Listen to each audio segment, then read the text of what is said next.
Welcome to my channel. So এই ভিডিওতে আমরা ইউপিএসসি, ইপিএফও, এপিএফসি 2025 যে এক্সামিনেশন, যেটা নোটিফিকেশন খুব শীঘ্রই পাবলিশ হবে, তার অফিসিয়াল নোটিফিকেশন কবে পাবলিশ হবে, কত ভ্যাকেন্সিস থাকবে, এক্সাম ডেট কবে হতে পারে, এবং লেটেস্ট আপডেট কী রয়েছে as per RTI reply by various students and institution, সেটা নিয়ে কিন্তু আমরা ডিসকাস করব। তো যারা ইপিএফওর জন্য প্রিপারেশন নিচ্ছ, প্রপারভাবে প্রিপারেশন নাও। তার কারণ তোমরা ভালো করেই জানো যে এপিএফসি হচ্ছে এমন একটা এক্সামিনেশন যেটা single examination, single MCQ based examination হয়, এবং যেটা একটা এক্সামিনেশন দিয়ে কিন্তু লেভেল 10 অর্থাৎ ইউপিএসসি, আইএএস এবং আইপিএস লেভেলের কিন্তু পরীক্ষায় চান্স পাওয়া যেতে পারে। ঠিক আছে, তো প্রথমে আমি চলে আসবো হচ্ছে লেটেস্ট আপডেট সম্বন্ধে। মোটামুটি 20 তারিখ নাগাদ বিভিন্ন ইনস্টিটিউট থেকে আরটিআই করা হয়েছিল, যে আরটিআই রিপ্লাই এসছে 20 ফেব্রুয়ারি। সেখানে বলা হয়েছে যে এপিএফসি, ইপিএফওর তরফ থেকে অর্থাৎ এমপ্লয়িজ প্রভিডেন্ট ফান্ড অর্গানাইজেশনের তরফ থেকে যে রিকুইজিশন ইউপিএসসিকে পাঠানো হয়েছিল, রিকুইজিশন কখন পাঠানো হয়, যখন কোনো ভ্যাকেন্সি তাদের হাতে আসে, তারা ইউপিএসসিকে বলে যে দেখো আমাদের কাছে এতগুলো ভ্যাকেন্সি আছে, XYZ ভ্যাকেন্সি আছে, এটা কি তোমরা, এটার জন্য কি তোমরা এক্সাম কন্ডাক্ট করবে বা তোমরা অফিসিয়াল কিছু অ্যাকসেপ্ট করবে, তখন সেটাকে রিকুইজিশন বলা হয়। তো ইউপিএসসি এতদিন রিকুইজিশন অ্যাকসেপ্ট করেনি। 31 একটা সবার মধ্যে একটা প্রশ্ন ছিল যে 31 মার্চ আমরা সবাই জানি আমাদের যে ফাইন্যান্সিয়াল ইয়ার হয়, ফাইন্যান্সিয়াল ইয়ার সেটা কিন্তু এন্ড হয়ে যায়।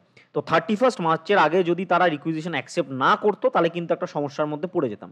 কিন্তু রিসেন্টলি আরটিআইতে কিন্তু বলা হয়েছে ইউপিএসসি রিকুইজিশন কিন্তু অ্যাকসেপ্ট করেছে, অর্থাৎ ইয়েস লেখা হয়েছে, এবং এপিএফসির কিন্তু ভ্যাকেন্সি নোটিফিকেশন খুব শীঘ্রই মার্চের শেষের দিকে অথবা এপ্রিলে কিন্তু আসবে একদম, এটা 100% কিন্তু কনফার্ম। ঠিক আছে, এর সাথে সাথে এটাও বলতে পারি যে এপিএফসির যে ভ্যাকেন্সি সেটা নিয়েও আরটিআই অলরেডি করা হয়েছে, সেটার রিপ্লাই আসলে অবশ্যই সেই রিপ্লাইটা তোমাদের সাথে শেয়ার করা হবে। প্রপার রিপ্লাই ওটা আমিই করেছি, আরটিআই কতগুলো ভ্যাকেন্সি রয়েছে।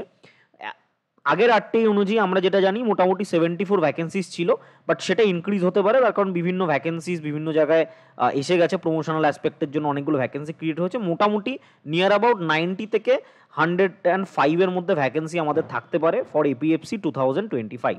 ঠিক আছে, তো নোটিফিকেশন মার্চ মাসে না বেরোলো, যদিও বা না বেরোয় এপ্রিলে কিন্তু ফর শিওর বেরিয়ে যাবে, কারণ ইউপিএসসি অলরেডি রিকুইজিশন অ্যাকসেপ্ট করে নিয়েছে। যদি রিকুইজিশন 31 মার্চের পরে অ্যাকসেপ্ট করতো তাহলে কিন্তু নেক্সট ফাইন্যান্সিয়াল ইয়ার অর্থাৎ 1 এপ্রিল থেকে যেটা স্টার্ট হতো সেটার যে কোনো টাইমে তারা সেটা রিলিজ করতো।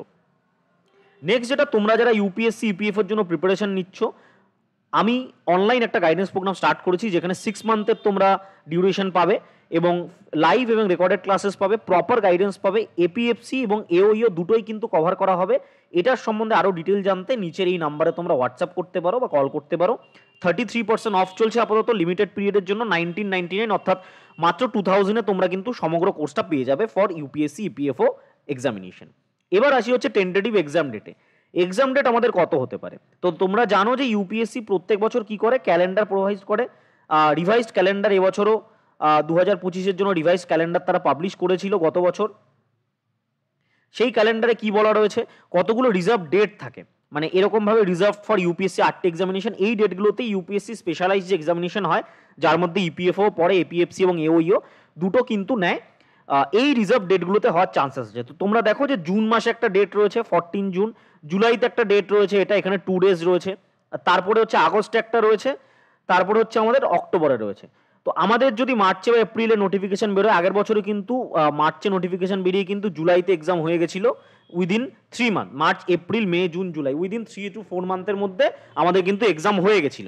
তো এবছরও কিন্তু আমরা মোটামুটি যদি দেখি, এটায় যদিও বা না হয় আগস্ট এবং অক্টোবরে কিন্তু, বিশেষ করে আগস্ট বা অক্টোবরে এই দুটোর মধ্যে কিন্তু আমাদের এক্সাম হওয়ার হিউজ চান্সেস কিন্তু রয়েছে ইউপিএসসি, ইপিএফও বা এওর, অর্থাৎ আগস্টের এই যে ডেট রয়েছে এটা অথবা অক্টোবর। তো আগস্টের ডেটটারই সম্ভাবনা সব থেকে বেশি। 9th আগস্ট কিন্তু স্যাটারডে, দুটো দিন হচ্ছে স্যাটারডে সানডে, এই দুটো দিনই কিন্তু ইউপিএসসি, ইপিএফও, এও এবং এপিএফসি দুটোই হতে পারে। বিগত বছরে কিন্তু এপিএফসি এবং এও কিন্তু একই দিনে সংগঠিত হয়েছিল, একদম সেম ডেটে কিন্তু 2 জুলাই, সেম ডেটে কিন্তু 2023-তে 2 জুলাই 2023 সেম ডেটে কিন্তু এটা এক্সামটা নেওয়া হয়েছিল। তো হতে পারে এবার সেম ডেটে না হতে পারে, অথবা মানে দুটো শিফটে আলাদা আলাদা, সেম সকালের শিফটে এপিএফসি এবং বিকালের শিফটে এওইও নেওয়া হয়েছিল। তো সেম ভাবে এবছরও সেম ডেটে হতে পারে অথবা দুটো ডিফারেন্ট ডেটে হতে পারে, যেটাই হোক না কেন এক্সাম কিন্তু মোটামুটি অগস্টে হওয়ার হিউজ চান্সেস রয়েছে। তো যারা প্রিপারেশন নিচ্ছ ভালো করে প্রিপারেশন নাও এবং আমার চ্যানেলের সাথে যুক্ত থেকো। এই সংক্রান্ত আরও ভিডিও পাওয়ার জন্য চ্যানেলটাকে অবশ্যই সাবস্ক্রাইব করে রেখো। Thank you.